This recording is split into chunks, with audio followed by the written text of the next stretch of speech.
آسمان کی قسم جس میں برج ہیں اور اس دن کی جس کا وعدہ ہے، اور حاضر ہونے والے کی اور اس کی جس کے پاس حاضر ہوتے ہیں، کہ خندقوں والے ہلاک کر دیے گئے، یعنی آگ کی خندقیں جس میں ایندھن جھونک رکھا تھا،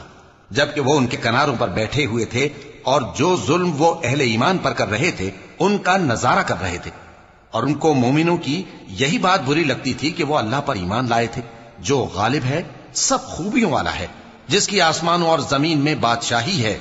اور اللہ ہر چیز سے واقف ہے۔ ان لوگوں نے مومن مردوں اور مومن عورتوں کو تکلیفیں دیں اور توبہ نہ کی، ان کو دوزخ کا اور عذاب بھی ہوگا اور جلنے کا عذاب بھی،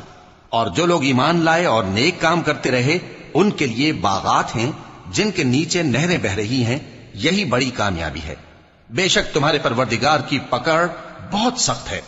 وہی پہلی دفعہ پیدا کرتا ہے اور وہی دوبارہ زندہ کرے گا، اور وہ بخشنے والا ہے، بہت محبت کرنے والا ہے، عرش کا مالک، بڑی شان والا، جو چاہتا ہے سو کر ڈالتا ہے۔ بھلا تم کو لشکروں کا حال معلوم ہوا ہے، یعنی فرعون اور سمود کا؟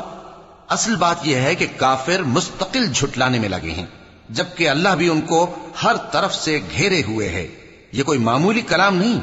بلکہ یہ قرآن عظیم الشان ہے، لوح محفوظ میں لکھا ہوا۔